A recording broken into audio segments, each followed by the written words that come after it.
Now we're going to go into the five different taxable events, and see like examples of how that would look. So starting with selling. So for example, you purchased one unit of coin A, and at the time you purchased it, the cost basis was $100. You purchased it from an exchange back in August of 21. By the way, an exchange, we're going to talk about that more as we get more into just the crypto conversation. But right now, it just feels like a brokerage firm. Like if you invest in a crypto exchange, it kind of feels the same thing as like a brokerage firm with just some key differences. So anyway, you buy a coin for $100 from the exchange in August, and then let's say today you decide to sell it.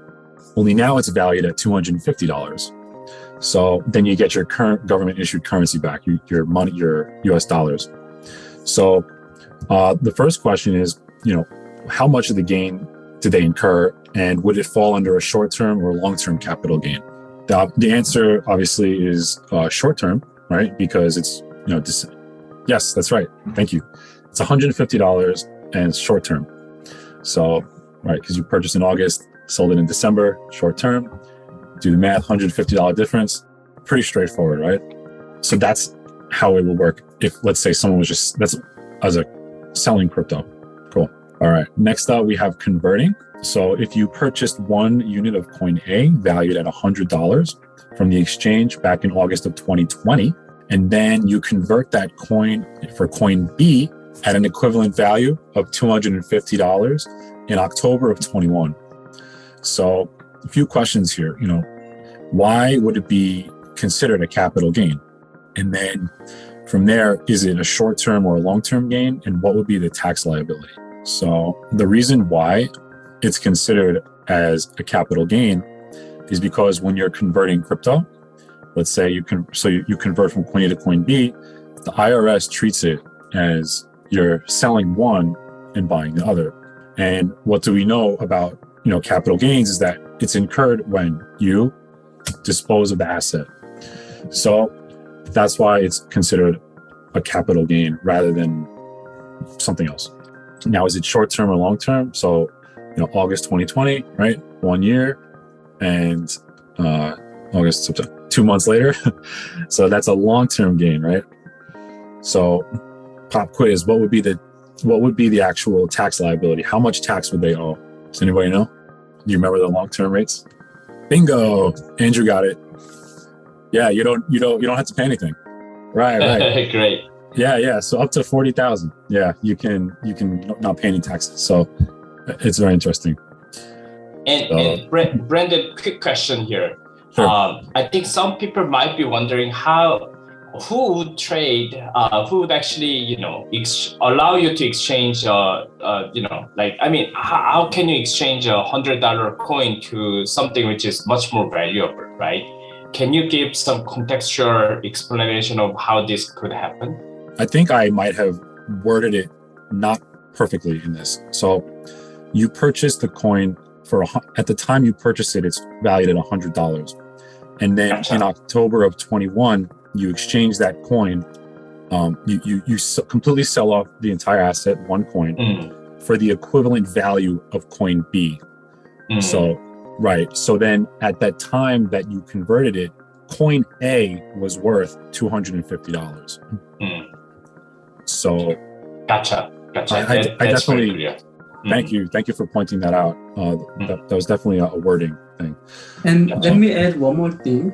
So when you calculate the long-term capital gain tax rate, you should consider other income as well. So if this person doesn't have any other income, then that's right, 0%, because his total taxable income is less than 44,000.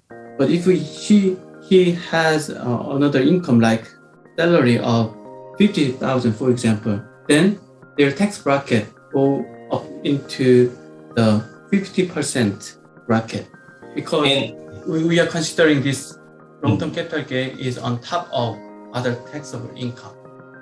So that's based on AGI. Actually, taxable income. Taxable income. Taxable income is calculate by subtracting some adjustment from the deduction. Yeah, standard deduction of item is from AGI. So taxable income is before the standard deduction items. After. After. Gotcha. Okay. I think Jack also has a question. Yep. Jack asked, why does the IRS incentivize holding for longer periods? Is it just to keep the number of transactions lower? That's a good question. I was actually wondering about that. Does anybody know? Maybe Mark or Daniel? I think the IRS recommend people to hold more. Invest more. So investing for more period would be beneficial for company, I think. Yeah, I think it's for economy. Yeah. Government use for economy. Tax policies to encourage people to invest to companies. Then it will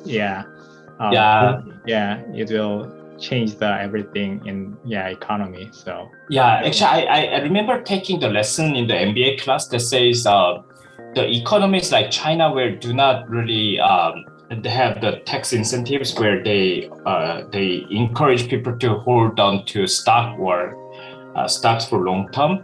What happens is then people actually really engage in a daily trading that makes the market so volatile that it almost becomes like a gambling place where people actually just eventually end up not investing in it. So I think it's more about stabilization of the market where people actually can't really put their money in.